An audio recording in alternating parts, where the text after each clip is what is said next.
साधु का जादुई प्रेम। एक गांव के किनारे बनी एक कुटिया में एक साधु रहते थे। वो दिन भर ईश्वर का भजन कीर्तन करके समय बिताते थे। उन्हें ना तो अपने भोजन की चिंता रहती थी और ना ही धन कमाने की। गांव के लोग स्वयं ही उन्हें भोजन दे जाते थे। साधु उसी भोजन से पेट भर लिया करते थे। उन्हें ना तो किसी चीज की इच्छा थी और ना ही लालच था। साधु बहुत उदार और कोमल हृदय व्यक्ति थे। यदि कोई दुष्ट व्यक्ति उनसे कभी कटु शब्द भी बोल देता तो साधु उसका बुरा नहीं मानते थे। सभी लोग साधु के व्यवहार की प्रशंसा करते थे। इसी कारण सभी लोग साधु की हर प्रकार से सहायता किया करते थे। एक बार कड़ाके की सर्दी पड़ रही थी। बहुत अधिक ठंड थी। साधु अपनी कुटिया में आग जलाकर गर्मी पाने का प्रयास कर रहे थे। तभी उन्हें अपने दरवाजे पर दस्तक सुनाई दी। साधु सोचने लगे कि सर्दी की रात में इस वक्त कौन हो सकता है। साधु ने दरवाजा खोला तो देखा कि एक सफेद रंग का कुत्ता बाहर खड़ा है, जो सर्दी से कांप रहा था। कुत्ता बोला, मैं सामने के पहाड़ों पर रहता हूँ। वहाँ आजकल बर्फ गिर रही है।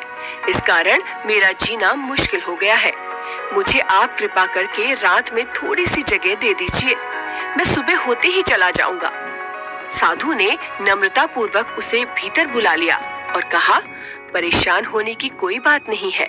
तुम जब तक चाहो यहाँ रह सकते हो। कुटिया में जली आग के कारण कुत्ते को राहत महसूस होने लगी। साधु ने कुत्ते को दूध रोटी खाने को दी। कुत्ते ने पेट भरकर भोजन किया और एक कोने में जाकर सो गया। सुबह होते ही कुत्ते ने साधु से बाहर जाने की आज्ञा मांगी।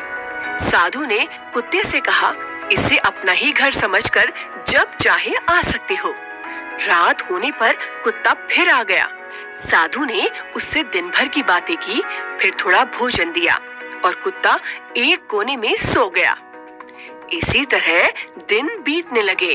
प्रतिदिन रात होने पर वो आ जाता और सुबह ही सुबह जंगल में चला जाता। साधु को कुत्ते से बच्चों की तरह प्यार हो गया। अब जब भी कभी कुत्ते को आने में थोड़ी सी देर हो जाती तो साधु दरवाजे पर खड़े होकर उसकी प्रतीक्षा करते। उससे देर से आने का कारण पूछते। कुत्ता भी साधु से हिल मिल गया था और उनसे बहुत प्यार करने लगा था। कुछ महीने बाद मौसम बदलने लगा।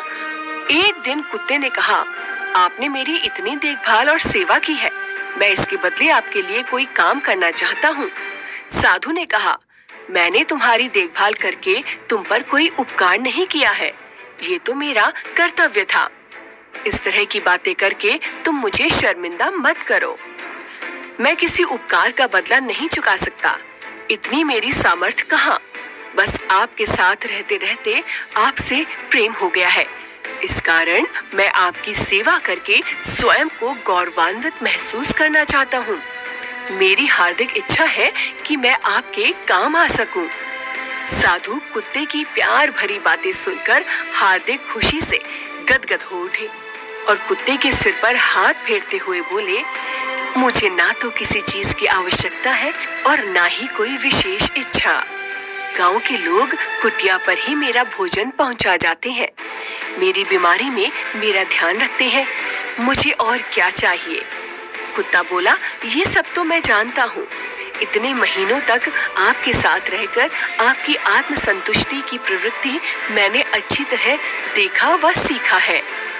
फिर भी कोई भी काम हो तो बताइए, मैं उसे पूरा करने की कोशिश करूँगा।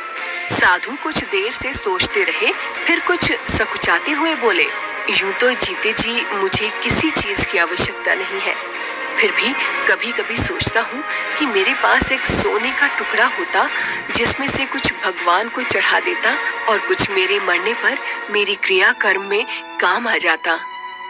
मैं गांव वालों की कृपा का बदला अपनी मृत्यु के बाद पड़ने वाले बोझ से नहीं देना चाहता।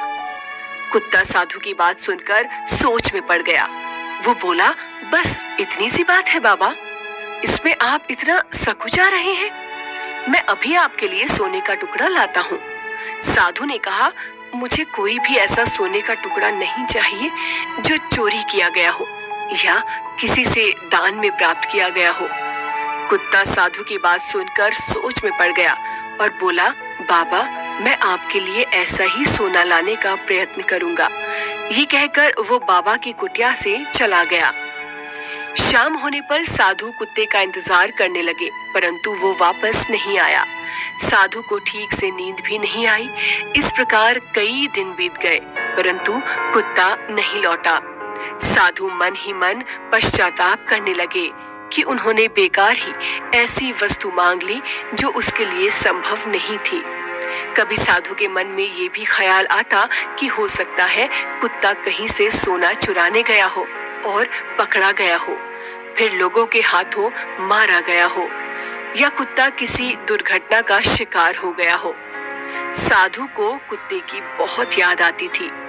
जैसे ही वे रात्रि का भोजन करने बैठते, उन्हें कुत्ते की मीठी बातें व साथ में भोजन खाना याद आ जाता था। कुछ महीने बीत गए और साधु को कुत्ते की याद भी कम सताने लगी थी। साधु अपने भजन कीर्तन में मस्त रहने लगे। अब कुत्ते को गए 6 महीने बीत चुके थे और कड़ाके की सर्दी पड़ने लगी थी। एक दिन अचानक कुटिया के द्वार पर किसी ने दस्तक दी। साधु ने द्वार खोला तो ये देखकर हैरान हो गए। द्वार पर बीमारी के कारण दुर्बल और पतला सा लग रहा कुत्ता खड़ा था। साधु ने कहा, अंदर आओ, तुम इतने दुर्बल कैसे हो गए? कुत्ते ने खुशी के आंसू बहाते हुए सोने का टुकड़ा साधु के आगे रख दिया और अपना सिर साधु के चरणों में टिकाकर बैठ गया। साधु कुत्ते के सिर पर प्यार से हाथ फेरते हुए बोले, तुम्हें इतना परेशान होने की क्या जरूरत थी? तुम नहीं जानते कि मैं तुम्हारे लिए कितना परेशान रहता था। मैं बिल्कुल भी परेशान नहीं था। मुझे तो अपना कर्तव्य पूरा करना था। आपके प्यार का मैं सदा ऋणी रहूंगा। मेरी ये छोटी सी भेंट आप स्वीकार कर लीजिए। साधु का मन भी कुत्ते के प्यार को देखकर विचलित हो उठा। उनकी आंखों से आंसू की धारा बह निकली। वे बोले, अच्छा ये बताओ, तुम इतने दिन थे कहाँ? ये सोने का टुकड़ा कहाँ से लाए?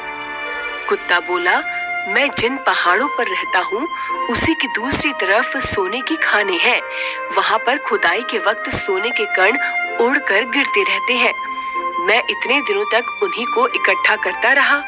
इतना कहकर वो साधु के पैरों में लेट गया। साधु उसको प्यार करते हुए बोले, तुमने मेरे लिए इतनी मेहनत की है, ये मैं सबको बताऊंगा। कुत्ता बड़ी कमजोर आवाज में बोला, मैं नहीं चाहता कि मेरी छोटी सी सेवा के बारे में लोगों को पता चले। मैंने प्रसिद्धि के लालच में कुछ नहीं किया। ये प्रेरणा तो मुझे आपके प्यार से ही मिली है।